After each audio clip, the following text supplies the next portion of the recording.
segundo episódio podcast Vendedor de Valor, comigo Marcelo Rocha, com meu produtor Micael, e hoje eu trouxe um convidado super especial, exclusivamente para o nosso podcast, direto de São Paulo, o meu amigo Ayrton Manuel Dias.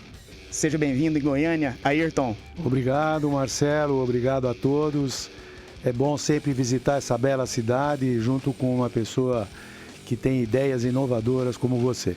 Muito obrigado, Ayrton. E seja bem-vindo a essa Goiânia, né? Que lá em São Paulo estava bem frio.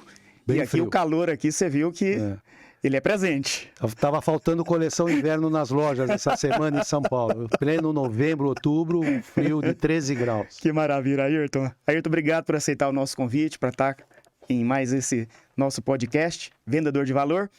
E hoje eu quero dizer para vocês, minha audiência de representantes comerciais de todo o Brasil, lojistas e vendedores também, consultores de vendas, que o Ayrton, ele traz uma trajetória maravilhosa no setor do calçado do Brasil. Então, Ayrton, eu gostaria que você falasse para nós a sua trajetória, a sua história, que daqui a pouquinho eu falo o ano que me conquistou, tá? Daqui a pouquinho é o próximo assunto, mas conta aí para nós, como é que foi a sua trajetória no setor do calçado brasileiro? Então, antes de eu falar sobre o meu ingresso na indústria calçadista, né, eu acabei descobrindo mais tarde que acho que o sapato me atraiu desde a minha primeira infância. Para a gente começar essa conversa, eu vou contar rapidinho o que aconteceu. Com 8, 9 anos, eu sou da Moca, em São Paulo, bairro de italianos, né?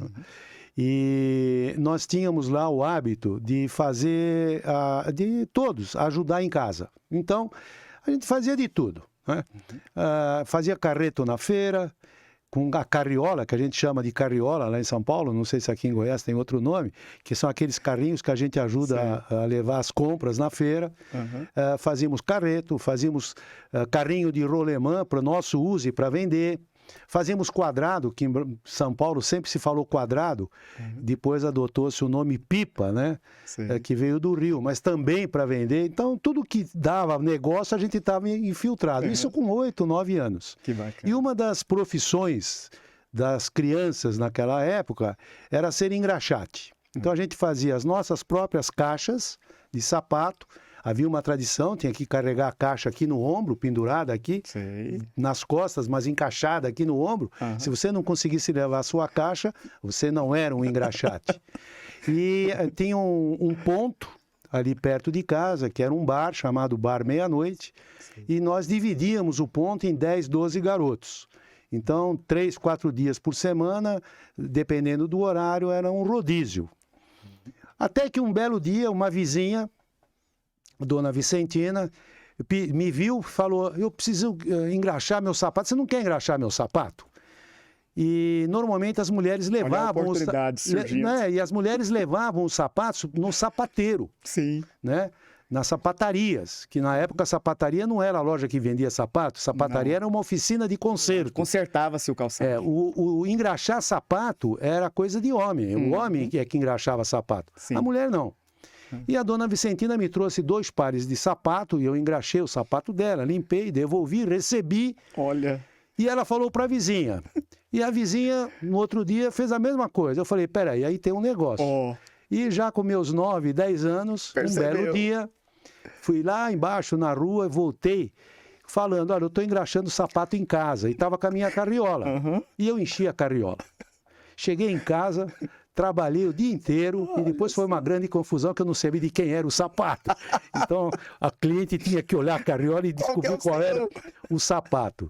E aí eu descobri um negócio. Então, eu abandonei o ponto na meia-noite e passei a engraxar sapato em casa, entregando a domicílio. E o movimento no meia-noite caiu. Né? E a sapataria caiu. O movimento caiu. Por quê? Porque o Ayrton estava engraxando o sapato de todo mundo. Tá vendo concorrência? Como é que funciona?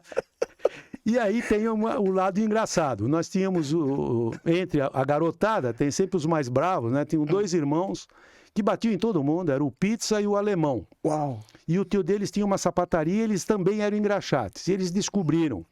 E eu tive que ficar um mês fechado em casa para não levar uma surra lá da molecada. Quer dizer que a concorrência tinha medo até... Mas aí funcionou. Porque aí a gente fez uma reunião e formamos uma pequena empresa de 10 engraxates, que deixamos de engraxar no ponto e fomos trabalhar o bairro inteiro. De repente, nós estávamos engraxando 100, 150 pares por semana. Escalou. Escalou o negócio. Então, hoje eu olho para trás e falo, pô, na realidade eu não comecei na Alpargatas, eu entrei em 70. Foi lá eu comecei lá em 1964, né? E sempre sendo inovador, né, Ayrton? Que é o seu DNA, né?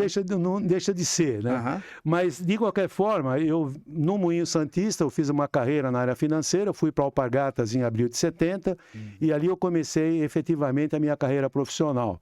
Alguns marcos, a gente teve o prazer da obra do acaso, né? Estar no lugar certo, na hora certa. Eu fui o lançador de quichute. Eu usei muito quichute. Em 1971. Usei muito quichute. Foi um ícone, né?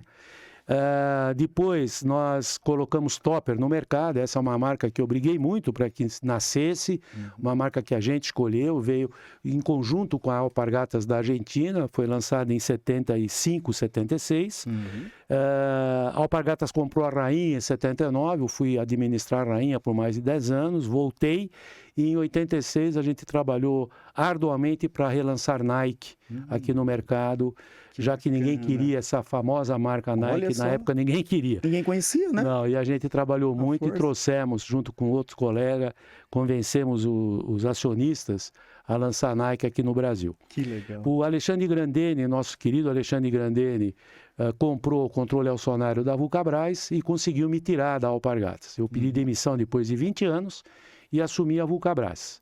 Na Vulcabras, nos anos de 89 e 90, fizemos um trabalho grande também, muito bem, vamos dizer, referenciado pelo mercado, pelo varejo. Foi o relançamento da Adidas, que estava vendendo bem pouquinho. O lançamento de Puma, em junho de 89, foi muito rápido. E lá tivemos o plano para lançar Reebok. E administramos, além dessas três, a Lecoq, a Pony e mais a Kedis. Então, foram muitas marcas, né? Fiquei 2 anos na Vulcabras e tomei uma decisão de trabalhar numa empresa de um grande amigo meu, Roberto Stefano, dono da Cambuci, que estava um pouco perdida mercadologicamente. E lá ficamos 10 anos também num reposicionamento grandioso da marca Penalty, da marca ASICS. Lançamos Patrick, lançamos Etonic, e a empresa foi um grande sucesso de mercado, foi uma das primeiras a trazer calçados importados para o varejo brasileiro, a ponto de eu ter o orgulho de ter sido um dos homens indicado para o prêmio Caboré de 85, que é um prêmio muito ambicionado no meio publicitário, no meio do marketing. E em 1998, eu decido me aposentar dessa carreira e montei a minha consultoria, que é a Adesmark. Pois é, você é consultor, você é palestrante e presta assessoria para o varejo e para a indústria, né? Quando é que você decidiu partir para a consultoria? Em 98. 98. Exatamente em 98, eu tinha que tomar uma decisão. Ou eu continuava sendo executivo de empresas, ou eu utilizava o meu conhecimento em favor de um número maior de empresas. E só podia ser feito isto através de uma empresa de consultoria. Certo. E houve o destino, né, que aí o irmão do Alexandre, que é o Pedro, estava comandando a Vulcabras, e foi meu primeiro cliente. Então, eu tinha sido já diretor-geral e agora eu volto como consultor para dar uma reorganizada na casa, coisa que nós fizemos em 8, 9 meses.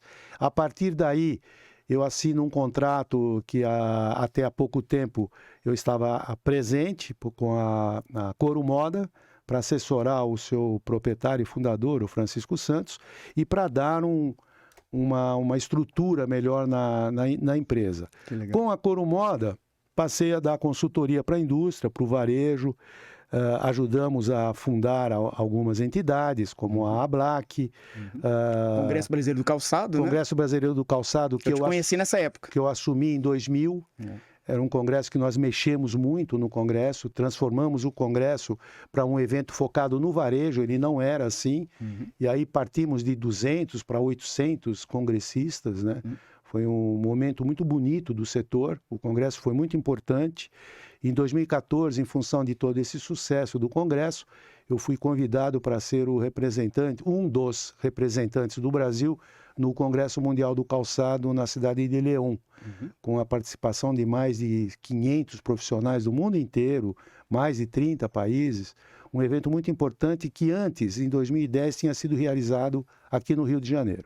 Inclusive, Ayrton, no nosso almoço, né, antes aqui da nossa gravação, até a gente estava comentando da nossa Abrecal também ser tão forte quanto é o Congresso Brasileiro do Calçado, né? Eu diria o Congresso Brasileiro do Calçado, ele foi a porta de entrada para a tomada de decisão para se fundar duas entidades importantes. Uma a ABLAC e a outra a Abrecal. Que maravilha. Tá? Eu não sei quantos representantes vão assistir, mas entidade é o caminho certo para as categorias profissionais, Perfeito. seja industrial, seja varejista ou seja representante, repensarem os seus negócios conjuntamente. Isso. Tá? Juntos, nós somos mais Muito fortes. mais fortes. Tá? E se cada um pensar a seu próprio modo e distante, as coisas não evoluem. E eu acho que os representantes precisam evoluir. Então, os meus amigos da Abrecal, que eu ajudei a fundar, fica aqui um recado, tem que se mexer para brigar por uma profissionalização maior do setor de representação comercial. Talvez a gente volte a falar desse assunto aqui. Com certeza, vamos tocar nesse assunto, gente, porque vamos aproveitar a presença aqui do Ayrton no nosso podcast para a gente enfatizar esse assunto, para a gente aumentar valor, né? Para a gente entregar valor aos nossos clientes do Brasil. Ayrton, eu estou apresentando treinamentos para as lojas de varejo do interior do estado de Goiás e o que eu mais sinto na mão de obra do interior é que eles estão sem preparo, né, de produto, calçados. Tem lojas que eu chego para aplicar o treinamento, apresentar o treinamento, e muita gente não sabe o que é cabedal, diferenciação de solar de EVA para solar de borracha. Então, o que você pode nos dizer, qual que é a sua opinião nas suas consultorias e qual a sua visão de mercado? Né? Como exemplo, a Malve, né, que está treinando, né, a sua mão de obra, está capacitando, está formando a sua mão de obra. Como é que você está vendo isso no mercado? Essa formação de mão de obra, a indústria, o varejo? Vamos lá. Vamos começar pela indústria, tá? Coincidentemente, há não muito tempo, acho que em 1 ou 2 meses, o Jornal Exclusivo publicou uma reportagem sobre as dificuldades ou não na contratação de mão de obra nas indústrias gaúchas. Indústrias de calçado gaúcho, Rio Grande do Sul. 70% dos industriais consultados, estou falando do Jornal Exclusivo, que eu chamo de diário oficial do setor, Com certeza. disseram que sim, né? Estamos com dificuldades. Então, essa dificuldade não é nova.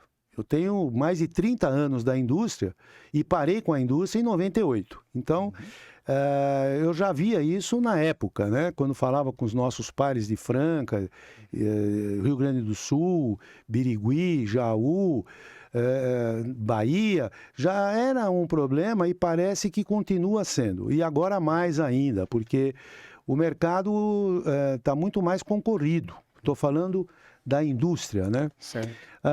Eu tenho aqui uma coisa importante.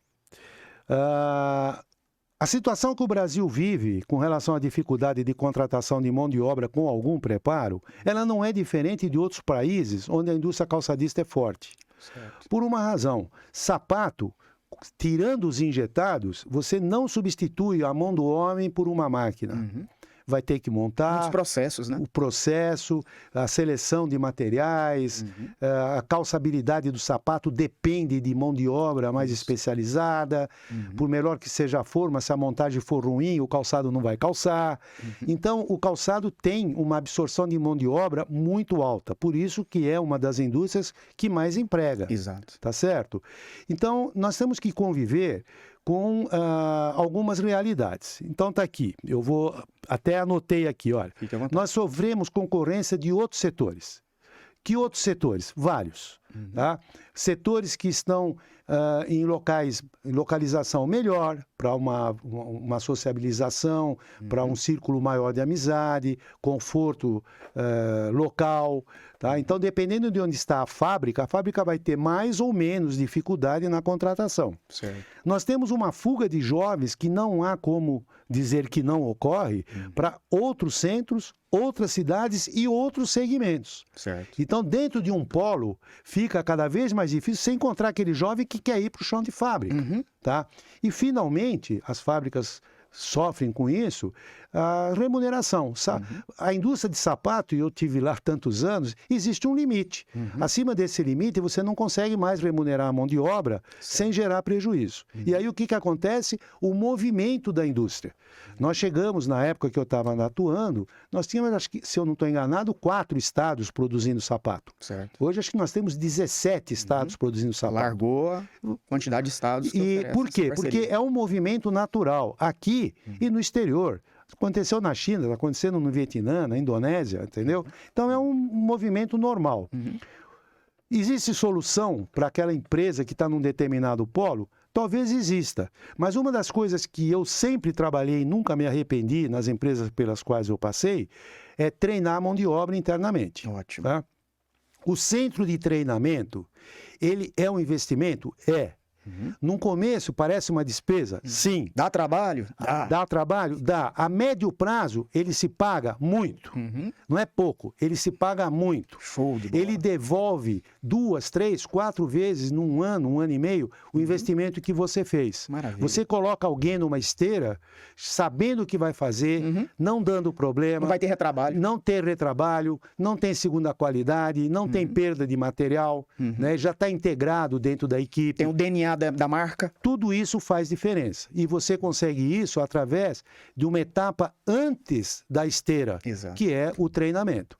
E a partir de um determinado no treinamento, um lembrete, o treinamento produz. Você só vai ter um treinamento eficiente se ele for produtivo. Sim. Então ali você está sujeito a erro. O que não pode ter é na esteira o erro, Exatamente. na linha de É o produção. produto que vai para o cliente. Então, o que eu sugiro para os nossos amigos, falar é fácil, eu estive aí desse lado muitos anos, mas o treinamento é uma solução. Tem que ser uma cultura da empresa. É uma cultura, é uma solução, é uma despesa? É. Está difícil ter lucro? Está, mas tem que se pensar. Tem que se virar nos 30. E no varejo não é diferente. Essa era a minha pergunta agora. E o varejo? Pois é, o varejo não é diferente, e eu diria que é até uma situação que se a indústria se arrasta aí 30 anos, 20 anos, no varejo, desde quando o varejo existe. Tá? No Brasil, o treinamento da mão de obra no varejo, eu diria que é quase uma ficção. São raríssimos os que Concordo. realmente treinam. Concordo. Treinar não é contratar o Marcelo, o Ayrton, para ir lá uma vez ao ano, fazer palestra motivacional ou de gestão. Treinar é um ato contínuo. Isso. Tem que fazer parte do portfólio profissional da empresa. Da rotina diária. Da empresa, né? A empresa tem que ter isso como foco, como meta também. Manter as pessoas treinadas, retreinadas, recicladas. Isso é fundamental, né?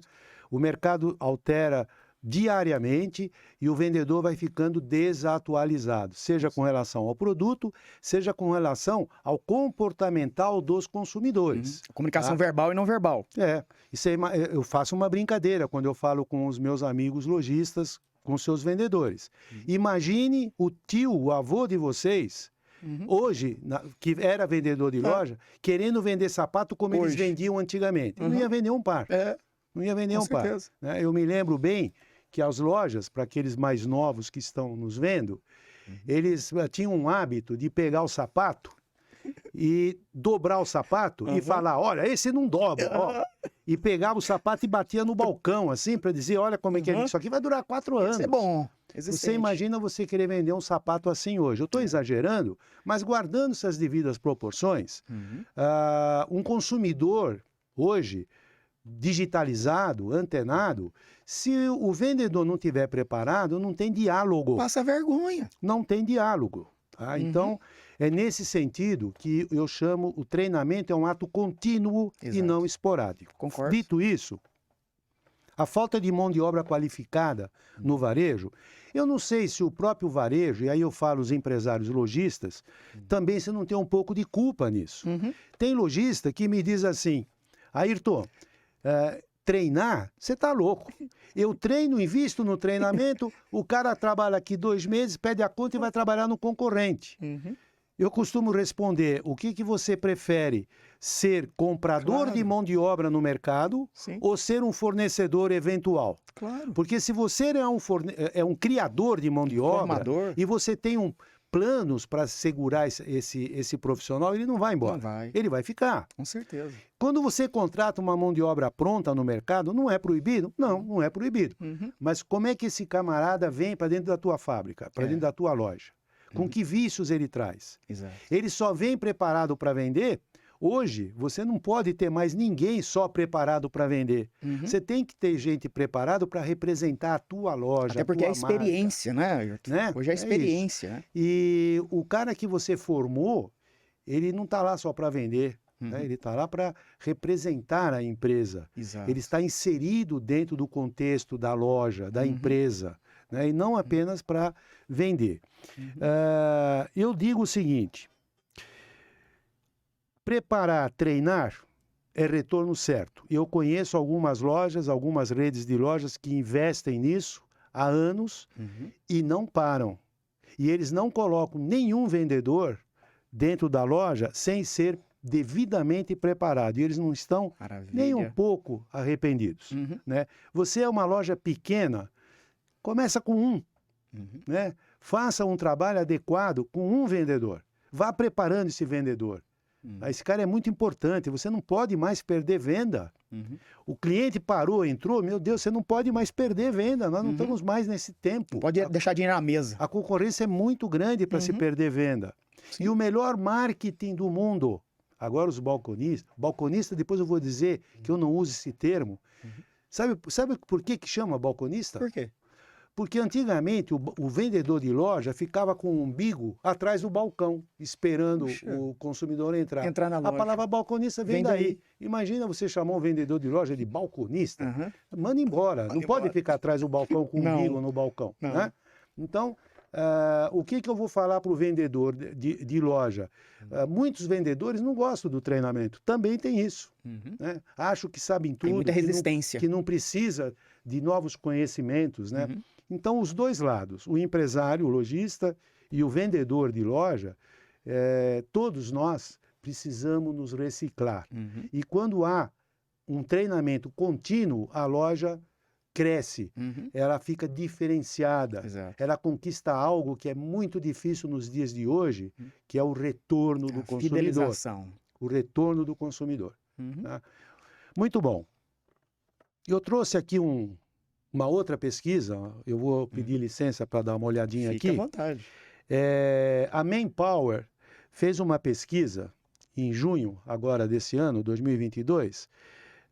A pesquisa foi, o senhor sente falta de mão de obra com algum preparo? Algum, não é totalmente preparado. Eu vou falar só de 3 ou 4 setores, tá? Responderam à pesquisa 40 mil empregadores de vários setores. Banco e finanças, 86% disseram sim, sentimos dificuldade na contratação e encontrar profissionais com algum preparo no mercado. TI, que é a área do momento, né, tecnologia, 84%. A indústria, 84%. E atacado, eu tenho outros setores, vou pular, atacado e varejo, 79%. 79% disseram que tem dificuldade. Então, imagine você perder um vendedor hoje, vai no mercado com algum preparo e você não consegue encontrar. Então, você acaba contratando qualquer um. Exato. O que aparecer. O que aparecer. Eu tenho aqui um parênteses, se vocês me permitem. Desde quando eu montei a consultoria, lá se vão 24 anos, eu tenho andado nas universidades. Vou nas universidades falar sobre negócio, sobre o que é rede distribuidora, que o pessoal nas universidades nem tem ideia do que é isso, o que é um plano logístico de entrega, o que é, por exemplo, giro de estoque, que é a palavra de ordem no varejo mundial, né? O que é um planejamento estratégico mercadológico sem frescurite, né? Sem aquelas que investe para o consultor receber mais dinheiro, tirando um pouco aquelas coisas que são as lantejoulas do planejamento estratégico mercadológico. E nessas andanças, a gente conversa muito com os estudantes.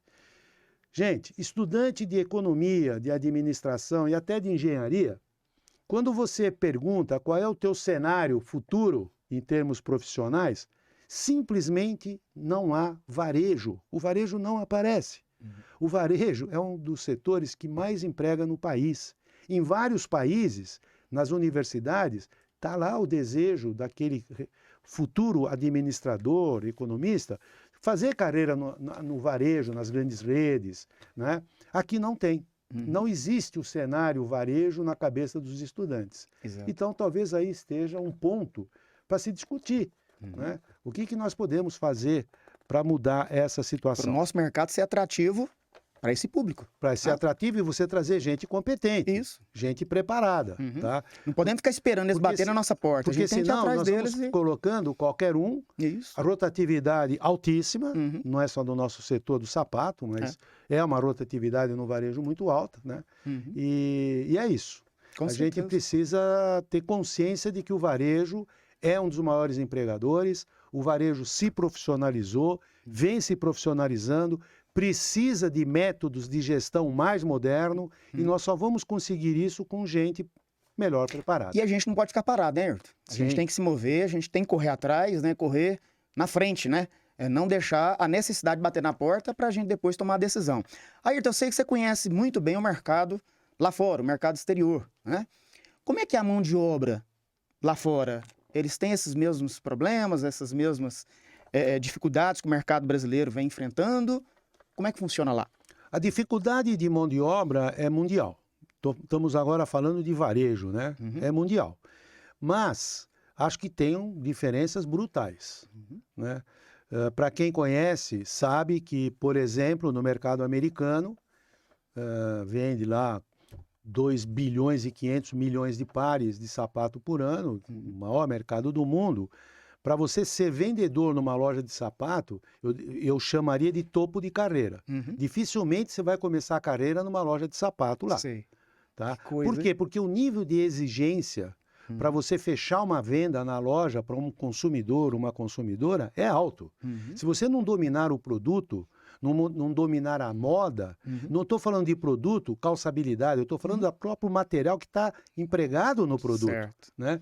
O cara faz uma pergunta de couro, o cara não sabe do que o consumidor está falando, o cara vira as costas e vai embora. Então, são pessoas muito mais preparadas. Você sempre vai ter exceções. Nós estamos falando em termos gerais. Tá? Certo. Você fez uma pergunta, eu até me lembrei aqui, em 2013, no Congresso Brasileiro do Calçado, esse era um tema recorrente, continua sendo um tema atual e atualizado nas preocupações do varejo. E, em função disso, nós convidamos um lojista americano que tem uma rede de lojas, de 15 lojas em Maryland, nos Estados Unidos. Certo. O nome da loja é Comfort Shoes. Talvez alguns que estejam nos assistiram essa apresentação. O nome dele é Maurice Breton. Ele tem essa rede de lojas que chama-se Comfort Shoes. E um dos temas que nós trouxemos o Maurice aqui para o Brasil, para São Paulo, para falar no seminário, foi o fato dele ser um cara totalmente diferenciado com relação à mão de obra da loja dele. Tá? Ele é um case. Certo. E queríamos entender melhor como é que ele trabalha, tá? E eu vou fazer um resumo Fique à rápido vontade. do que o Maurice apresentou para a gente no seminário. A Comfort Shoes tem um negócio dentro da loja, que chama-se, da rede de loja, que chama-se Universidade Comfort Shoes. 2 ou 3 vezes por ano, eles abrem inscrições para interessados que queiram cursar essa universidade. Existe o preparo para várias áreas da rede. Compras, gestão financeira, RH e chão de loja, vendas. Eu vou ficar aqui mais na área de vendas, Certo. tá? Então, o Marcelo achou interessante, foi lá e se inscreveu. Então você vai passar por um processo de entrevista com o pessoal do RH. Estando dentro do perfil que foi traçado, você vai ser convidado a cursar a universidade. Puxa. Sendo convidado para cursar a universidade, você vai ficar na universidade 30 dias, como horário de trabalho, Certo. tá? Entrando pela manhã e saindo à tarde. E você vai ganhar o salário básico do vendedor iniciante da rede de loja. Veja, Certo. você vai estudar Uhum. e vai ganhar o salário do vendedor iniciante de uma loja. Certo. Ou seja, você está estudando, mas você está trabalhando. remuneração. Aquilo é um trabalho. Com certeza. Tá? A universidade são 30 dias de universidade com 23 aulas obrigatórias. Faltou uma aula desconvidado, ok? A avaliação é feita a cada 3, 5 aulas. Passou na avaliação, continua. Não passou, recebe lá o percentual do que você iria ganhar. Certo. E é desconvidado. Entendi. Se for para vendas, além de todas as políticas internas, normas, procedimentos, ele vai aprender técnica de vendas, técnica de atendimento, fechamento da venda, que muito vendedor de loja não sabe fechar a loja, não sabe fechar a venda, desculpe. Ele vai aprender o que é pós-venda, abordagem. Abordagem. A primeira coisa que se aprende, que é um mal do varejo calçadista brasileiro, é fazer aquela fila que parece um corredor polonês de vendedor na fila de espera de atendimento. Aquilo é o maior espanta-cliente que eu conheço. Constrangedor. Inibe. Eles vão ter treinamento em produtos, conhecer os fornecedores e também receber um treinamento do que fazer com o cadastro do cliente. Porque a loja tem um cadastro, mas aquele cadastro está à disposição dos vendedores, para eles atuarem. Tem que ser usado, tá? CRM. Muito bem. Terminado esse período, os que forem aprovados, eles são enviados para uma observação do trabalho dos vendedores, do gerente da loja. Eles vão ficar lá uns 10, 15 dias só assistindo o que eles fazem, como eles fazem, ok? A partir daí, ele se relacionou bem com a equipe, ele tem simpatia, o supervisor e o gerente da loja passaram um atestado. O que eles chamam hoje de skill, né? Soft skills, né? Vale a pena, o cara tem jeito. Aí ele é convidado, então, a assumir oficialmente o cargo de vendedor da loja. Com um porém, ele vai ficar 30 dias sendo acompanhado por um vendedor da loja que passa a ser o líder dele. Perfeito. Tá? Esse líder vai cuidar desse treinamento. E com uma coisa interessantíssima. Se esse menino que está lá começando a carreira na loja for aprovado, o vendedor que liderou o treinamento recebe um prêmio. Uau! Tá? Como reconhecimento. Então, veja, o cara tem o maior interesse em se dedicar no preparo de um futuro colega. É uma coprodução de formação de mão de obra. Pois é.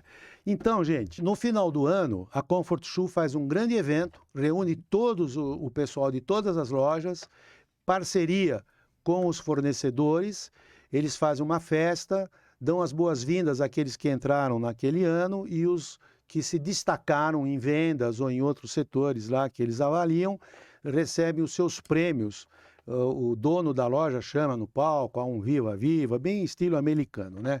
E para terminar, talvez na outra encarnação, quando eu voltar, eu vou ver isso. Acho que nessa não. Não, mas vai ver nessa. É o varejo brasileiro, de uma vez por todas, acordar para um fato.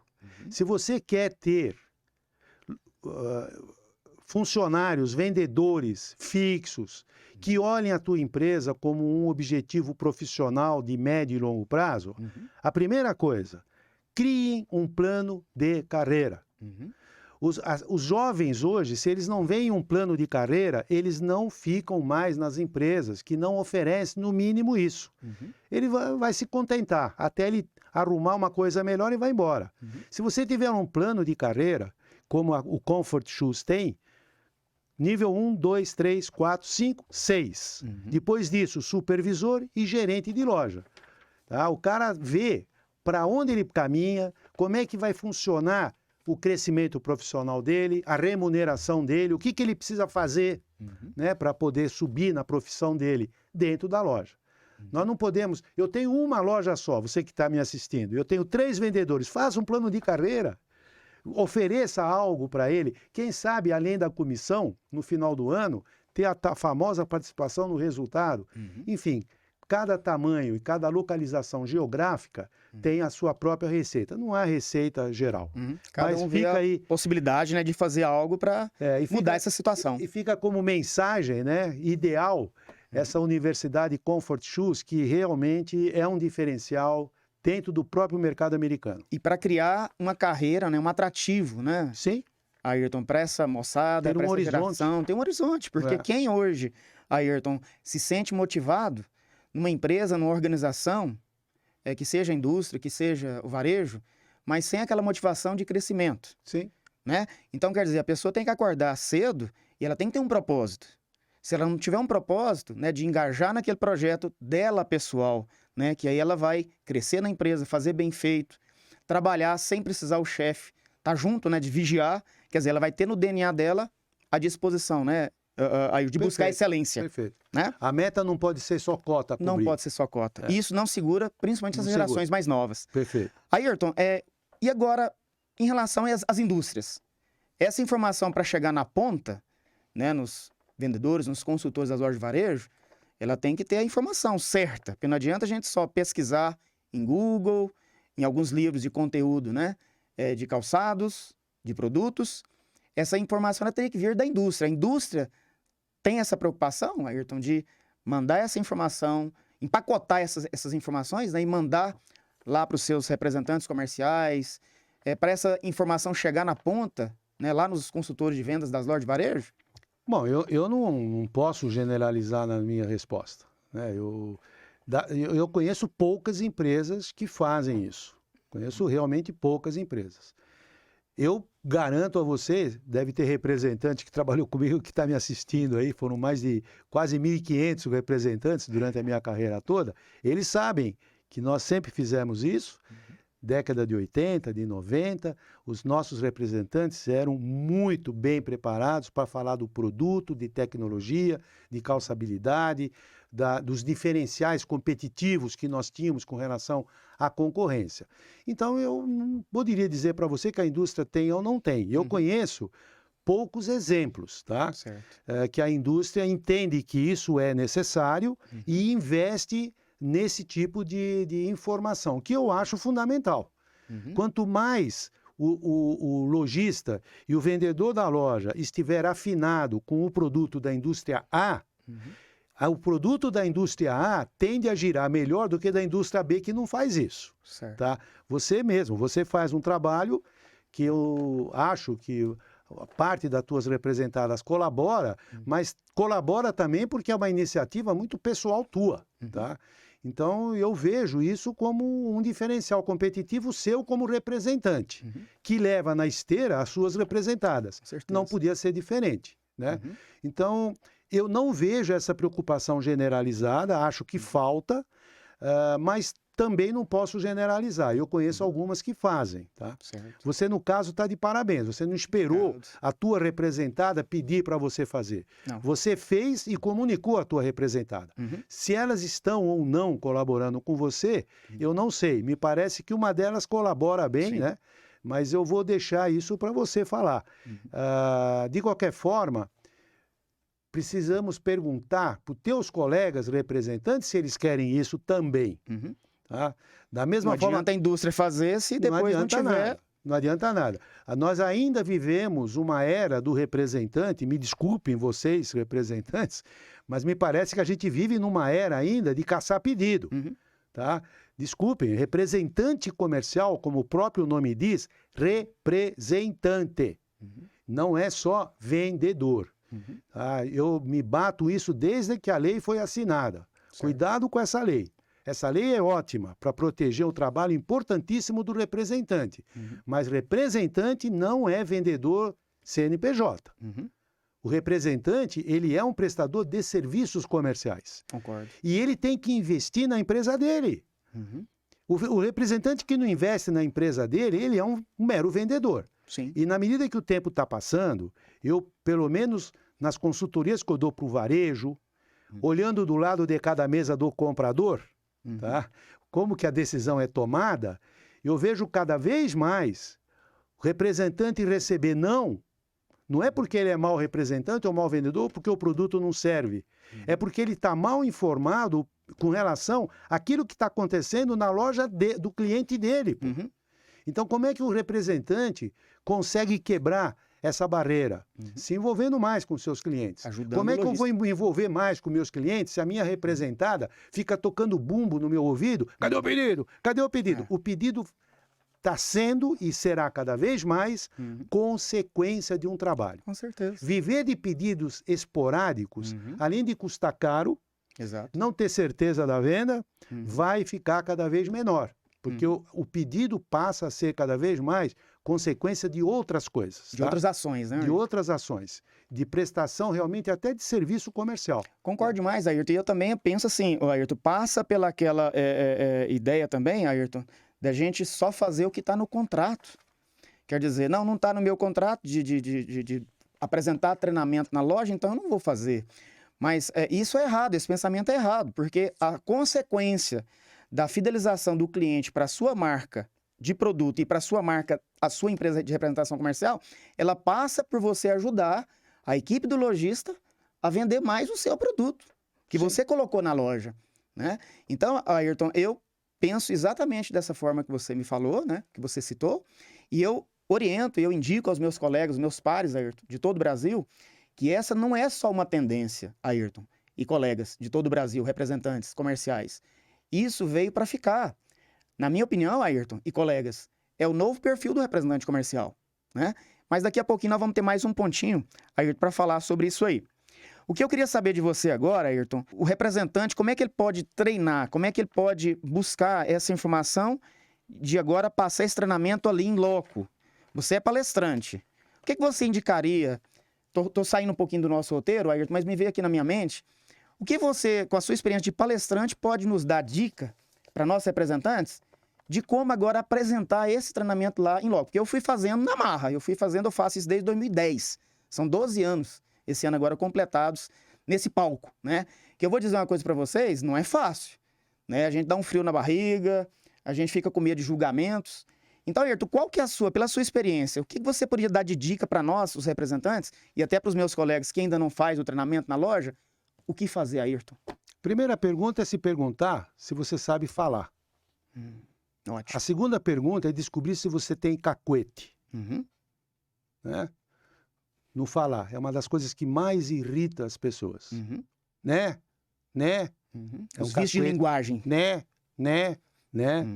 E não sai do né. A outra coisa é evitar buscar a palavra ficando assim, olha. Né? Tem um comentarista na Globo News que é insuportável, cara. O cara só fica fazendo assim na Globo News. Então, acho que a primeira coisa é o cara se preocupar com ele. Tá? Você não precisa ser um palestrante profissional, mas você precisa fazer uma apresentação. Certo. E a apresentação exige postura e saber falar. Tá? Mesmo eu, por exemplo, não sei ler. Nas minhas palestras, você nunca vai me ver lendo. Eu não sei ler. Se eu for ler, a minha palestra vai tomar nota 0. Eu falo meio de improviso, mas para falar de improviso, eu preciso saber o que o cara quer ouvir. Então, primeiro, eu vou me dedicar em saber o que o cara quer ouvir. Qual que é a necessidade dele, e você levar a solução. E vou me preparar. Tá? E, para não ficar lendo um monte de coisa, você tem algumas técnicas que você coloca um papel com uma frase curta, um título curto, que é para você não esquecer de falar aquilo. Legal. Né? Vendedor, eu diria que por natureza é um comunicador. Sim. Se você não for um comunicador, como é que você vai atender o comprador da loja, cara? Antes de você puxar a amostra da sacola, você já está tendo que se comunicar. É, claro. Mas em público é diferente. Pelo amor de Deus, vai treinar, treina. É só treinamento. Treina. E outra coisa, uma coisa para colocar na cabeça.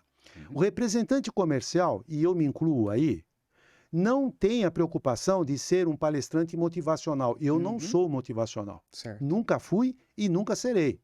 Eu sou de gestão. Eu falo de negócio, eu falo do dia a dia. Tá? Chão de fábrica, chão de loja, trabalho de representante. Quer discutir plano de campo? Vamos discutir. Você tem 220 lojista como cliente? Sim. Ah, eu tenho 220 porque se eu tiver só 100 eu não tenho garantia na comissão. Eu vou te provar que você está errado. Você quer discutir isso? Nós vamos discutir.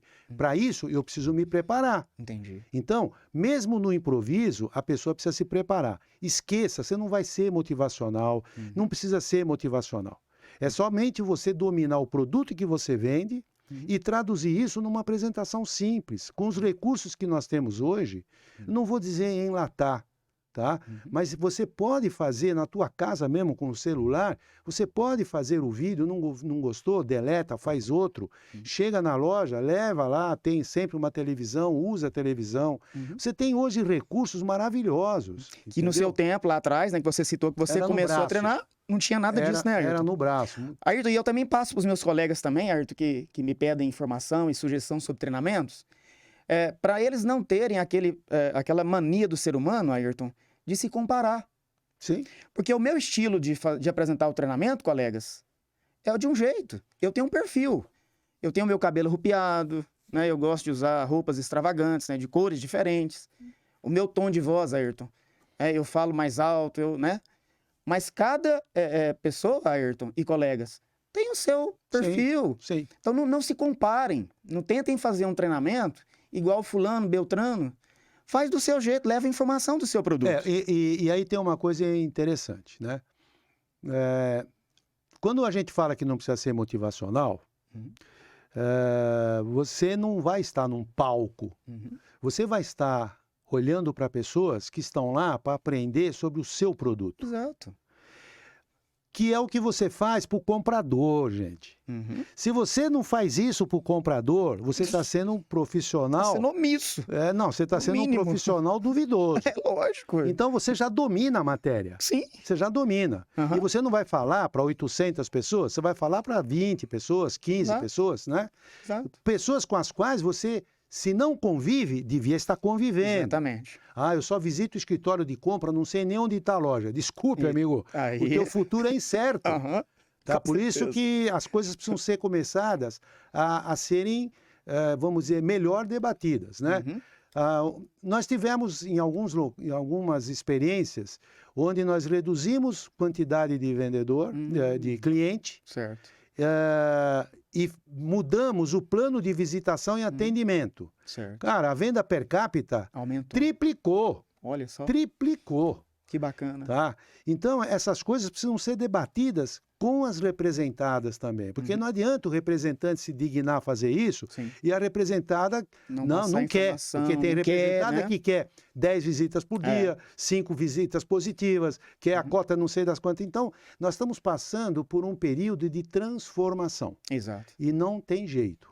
O futuro chegou e o futuro está exigindo e vai exigir cada vez mais Profissionais de bem venda preparados. diferenciados, Concordo 100%. prestadores de serviço, Com certeza. com olho na comissão do ano que vem Isso. e não no olho da comissão do pedido próximo. Isso. Entendeu? Não sei se eu me fiz claro Não, aí. me fez... Inclusive, me veio à mente o seguinte... O que você quis dizer foi o seguinte, que a comissão do ano que vem é o que você faz hoje de prestação de serviço para o teu lojista. Sim. Porque senão lá no ano que vem você não vai gerar comissão fazendo pedido com o cliente, porque você vai estar fora do radar dele. Eu vou fazer um parênteses aqui e se ele estiver assistindo ele vai lembrar disso. Numa convenção de venda há uns 2 anos, eu fiz um comentário sobre giro no varejo. Eu venho desde 2003, desde quando foi lançada a Black, criada a Black, e eu venho falando, gente, olho no giro, olho no giro, olho no giro. Hoje, nós temos uma empresa de TI que presta serviço para varejo de calçado. Essa empresa deve ter em torno de 2.800 lojistas no Brasil inteiro. Todos esses 2.800 lojistas, ele pode não falar para você, Marcelo, mas todos estão administrando as suas compras através do giro. Uau. E eu, quando falei isso na convenção, um representante dos antigos, né, mas os novos também não são diferentes, falou, chefe, ele trabalhou comigo, né? Ele estava numa outra empresa já. Ô, chefe, vai me dizer que você está achando que a gente tem que se preocupar com o giro? Pô, eu vendo o sapato para a loja, eu não coloquei um revólver na cabeça dele para ele comprar. Ele é que tem que vender. Eu falei, então, continua pensando assim E eu quero conversar contigo daqui uns 4, 5 anos para saber como é que você vai estar. Vai estar essa situação. Gente, o representante comercial vendeu o sapato para uma loja, ele tem que ser o primeiro preocupado com o giro que esse produto vai ter na loja. Não girou, não tem mais pedido. Eu não tenho... Você vai ser substituído. Nós estamos cada vez mais na época, no tempo do giro do varejo. Os sistemas estão mostrando quem gira e quem não gira. Os dados estão na cara de todo mundo. E se gira com lucro ou se gira com prejuízo. Então, eu vendi 1000 pares, devia ter vendido 200. Daqui um mês, ele recebe mais 200. Não, eu vendi 1000, ele vai demorar 4 meses para vender e vai jogar na minha cara que o meu produto não vem, não gira. Quando está girando. Sim. O problema não foi o giro, o problema foi o excesso. Tá? Eu vendi bem, vendi 200 para ele. Passados 15 dias, o cara vendeu 5 pares. O que nós vamos fazer? Não é um problema do lojista, é um problema do lojista, do representante e da indústria. Até porque é uma parceria. Então não tem, não estamos falando de consignação. Nós estamos falando de uma coisa muito simples. Claro. Sem giro não há negócio. Sem giro não há salvação. E se eu não me preocupo com o giro do que eu vendi para a loja, quem é que vai se preocupar? O Papa? De quem que vai ser o problema? O Papa? Eu acho que não podemos terceirizar esse problema. Eu acho que aí passa pelo representante comercial, não de assumir toda a responsabilidade, mas de ter um profissional ali atento, né, Ayrton? Ele para a indústria... Pra preocupar. Para a indústria, você é um representante do varejo. Isso. E para o varejo, você é um representante da indústria. A função de vocês é fundamental. Concordo. Desde que você haja com os dois lados. Tá? Tem que ter sabedoria para isso. Não é para qualquer um, não. Concordo com você, Ayrton. E, pessoal, fiquei sabendo, Ayrton, que você tem uma pesquisa, né, que fala da geração Y e Z com relação ao comportamento profissional. O que você pode falar para nós sobre essa geração Y e Z? Então, vindo para cá, eu passei para você aí um zap, né? Dizendo que no avião aí eu estava vendo algumas coisas. E você falou, eu vou incluir lá no nosso podcast, né? Só lembrando para os nossos amigos, dependendo de quem vai analisar, as datas de nascimento podem mudar um pouquinho, mas em média são aceitos que a geração Y são os nascidos até 96, né? De 1982, 83 até 96, 2000. E a geração Z, que é a pergunta do Marcelo, é nascidos até 2010. Em 97, 98, 2000 até 2010. Agora já está se falando da alfa, que são os nascidos depois de 2010. Mas falando então do Y e do Z, caiu aqui na minha mão agora uma pesquisa interessante para não só a indústria, mas principalmente o varejo colocar na sua alça de mira, né? Pesquisa é da iStock, denominada de Geração Y e Z e suas expectativas no campo profissional. Olha que interessante. 44% dos entrevistados disseram que buscam e não abrem mão do equilíbrio entre o profissional e o pessoal. Ou seja, deixaram de ser chamados, né, escravos, né, da empresa. Eles levam muito em conta aquilo que eles querem para eles, os aspectos pessoais. 22% continuam buscando alguma segurança no emprego. Segurança no emprego significa ele ter um horizonte. Tá? Eu estou aqui e para onde eu estou indo? Não é apenas ir no caixa receber o salário no fim do mês. 67%, portanto, quase 70%, querem que suas competências, sejam elas mentais, as habilidades, necessidades emocionais, sejam atendidas pela empresa ou por aqueles que vivem com ele dentro de uma empresa. Portanto, se você tratar com esse pessoal do jeito que você tratava os nascidos em 80 e 90, não vai dar certo. Não vai dar certo. Bom, aí eu achei muito interessante, para completar isso que está aqui, uma outra pesquisa de uma empresa chamada YouGov. A pesquisa é Comparativo Comportamental entre Gerações no Emprego. Olha que interessante. Empresários e gerentes, diretores, com mais de 65 anos, 82% dessas pessoas disseram que funcionário tem que se dedicar no trabalho, além das expectativas do que se espera dele e de acordo com as necessidades da empresa. Quer dizer, é aquela visão que eu Exato. acabei de dizer, que não vai bater com aquilo que a geração Z Vai pensa. conflitar. Tá? E agora não é tanto geração Z, Y e tal, mas os jovens dessa pesquisa, de 18 a 29 anos, falaram, Não. nós não queremos isso não, meu. O que nós queremos é trabalhar num ambiente saudável, bom, e receber por aquilo que eu fui contratado fazer. Nada além disso. Tá na cara que nós estamos diante de um conflito. Exato. Tá certo? E aqui cabe uma questão, né, para todos nós. Nós estamos falando de gente que nasceu outro dia, mas que daqui 5 anos vão ser jovens adultos, Exato. que não vão ser só consumidores, vão ser trabalhadores. Também. Né? E esse pessoal que nasceu com o tablet, nasceu com o celular na fralda, eles não sabem viver offline. Não. Né? Então, o que é que a loja vai fazer para ter um cara desse trabalhando na loja, não por uma semana, mas por anos? Exato. Né? Então, é uma realidade que não tem como a gente esconder. Exato. Ela está aí. Não tem como ignorar. Não tem como ignorar e não tem como esconder. Ou nós vamos nos adaptar, ou nós vamos ter que nos ajustar aos trancos e barrancos, o que não é bom e custa caro. São novas gerações, novos conceitos de vida que não batem com os anteriores. Com certeza. E nós precisamos pensar que esse pessoal não é só consumidor, eles são trabalhadores também. E né? agora, como fazer o engajamento, né, dessa turminha, né, essa palavra que eu estou usando com carinho, né, não é, Então. desmerecendo. Então, O que fazer para engajar a geração Z e a Y? então, Ou Y e Z? é uma pergunta de alguns milhões de dólares, né? Eu não tenho todas as respostas, mas o que eu peguei dessa pesquisa, né, é o seguinte: a geração Y e a Z somada tem um pouquinho de diferença, tá? Eu vou dar um resumo para vocês utilizarem aí do jeito que vocês acharem, tá? Esqueçam ambientes passivos, ultrapassados em tecnologia. Esse pessoal não vai se adaptar. Você vai perder dinheiro em contratar e ele vai embora rápido, tá? Muito bem, só que daqui a pouco você não vai conseguir mais achar quem se adapte à sua loja se a sua loja não for assim. Então, o que eu preciso fazer? Né? Eu acabei de falar agora há pouco que lá na Comfort Shoes, eles têm um cadastro de cliente monumental.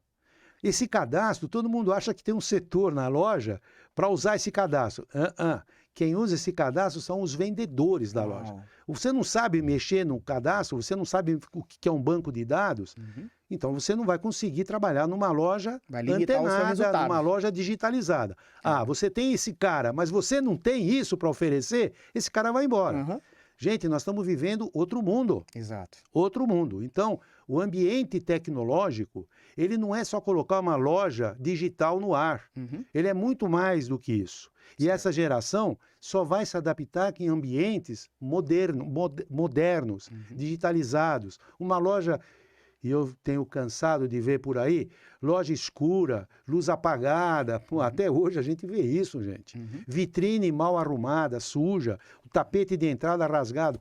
Isso é ruim para o consumidor e é pior também para você manter uma equipe, no mínimo, com moral elevado. Né? Então, não sei se eu estou falando assim de uma maneira um pouquinho bruta. Ficou perfeito. Eu não estou me dirigindo a ninguém. Não, mas tem que falar. E nem quero que sirva carapuça a ninguém. Nós estamos aqui num bate-papo. É para desenvolver. São coisas que a gente vê por aí. Nosso mercado. Né? A geração Z, né, são totalmente omnichannels. Totalmente. Quando a gente fala omnichannels, esse nome em inglês, eu não suporto o nome em inglês, tá? Esse multicanal, esse ser multicanal, ele é multicanal, nós somos multicanais quando nós vamos comprar, pesquiso na internet e vou buscar na loja física. Pesquiso na internet, compro na internet e recebo em casa. Pesquiso na internet e vou decidir no shopping.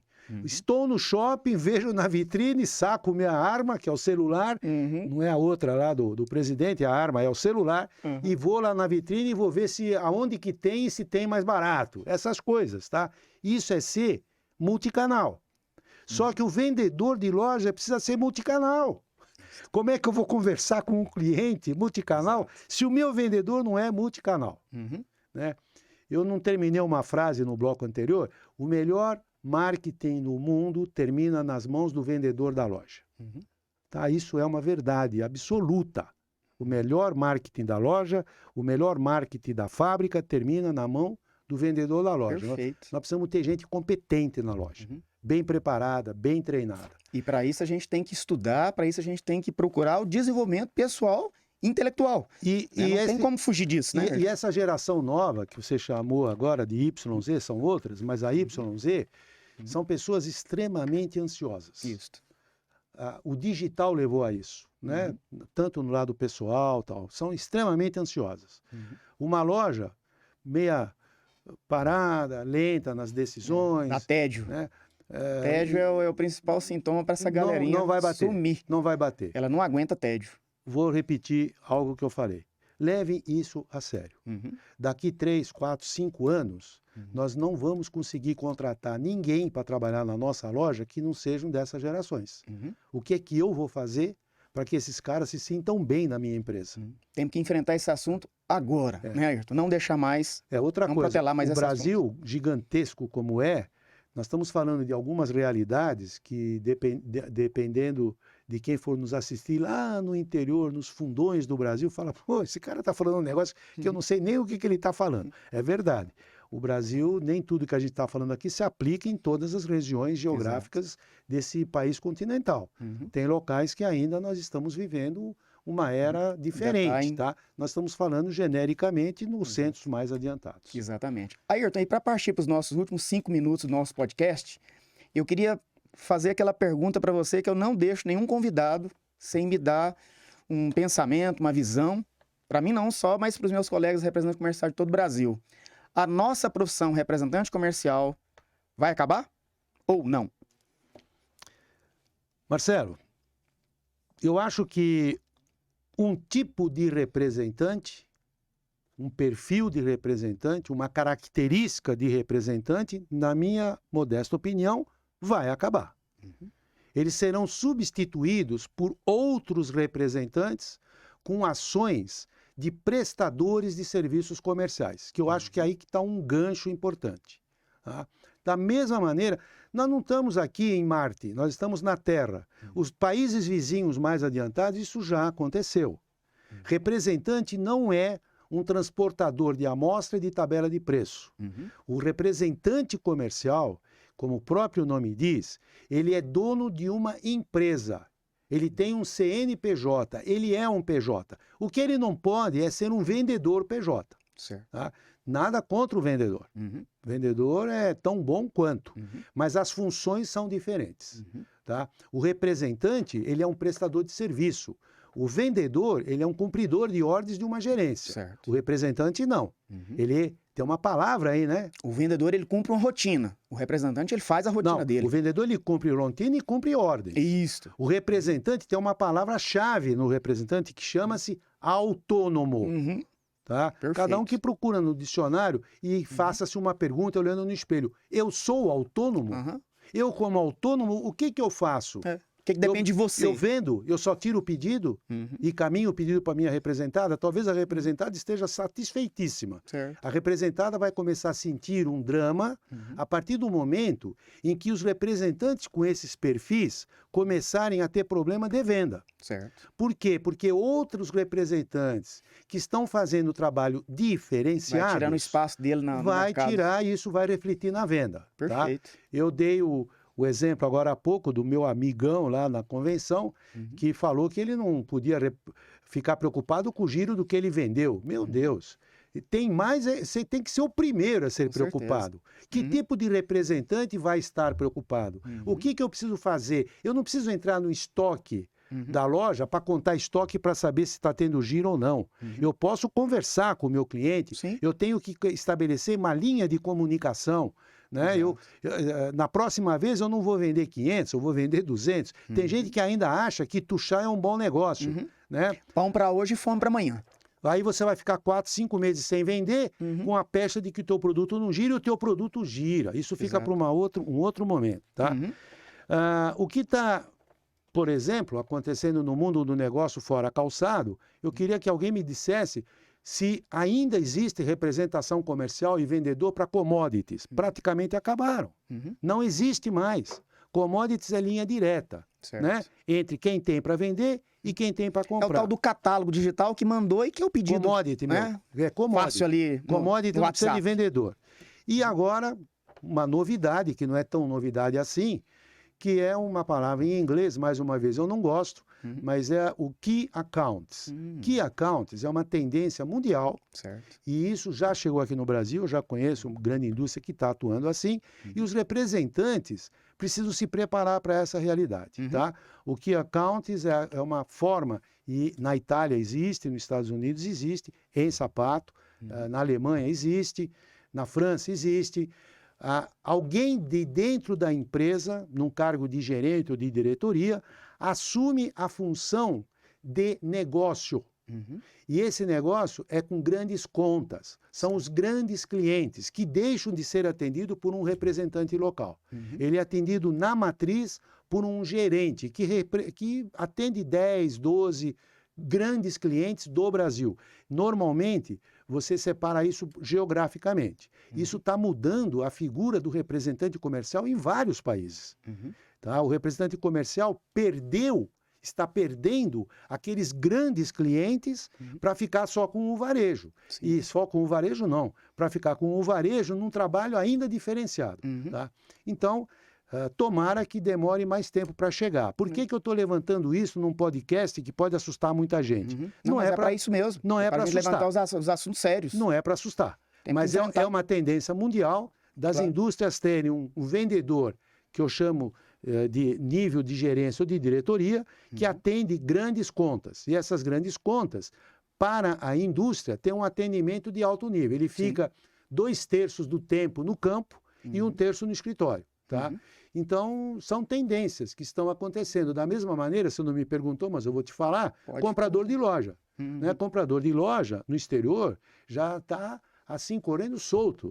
Comprador de loja no exterior tem um fixo desse tamanhinho e um variável lá em cima. Vai falar resultado. Mas você vai pagar variável para o comprador, ele quebra a loja.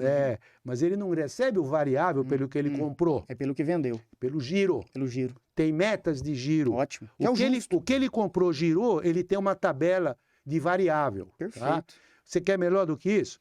O gerente da loja, o supervisor da loja, fica sócio do comprador. Entendeu? Está todo mundo junto. Então, são coisas que daqui a alguns anos vão ser assim normais. Hoje não são. Estão começando. Então, fiquem de olho. Que maravilha. Esse aí nada mais é, amigos, do que o reflexo do trabalho que o Philippe Kotler, que é o pai da administração moderna, falou, né, nos seus ensinamentos nas faculdades de marketing, que é a coprodução. Hoje nós temos que ser profissionais não só para ir lá e fazer o pedido com o cliente, com o comprador da loja, mas sim, né, Ayrton, ser aquele profissional atuante no mercado e sempre ajudando o lojista a vender o produto que a gente colocou na loja. Ayrton, muito obrigado pela sua vinda a Goiânia para estar aqui no nosso segundo episódio de podcast. Um grande abraço para você. Tá, muito obrigado e espero tê-lo aqui com a gente em novos episódios. Tá, obrigado eu. Parabéns pelo teu trabalho. Eu vim aqui com o maior prazer e espero que o podcast tenha sido do agrado de todos que venham a nos assistir. Foi maravilhoso. Até um dia. Muito obrigado, gente. Até o próximo episódio. Vendedor de Valor.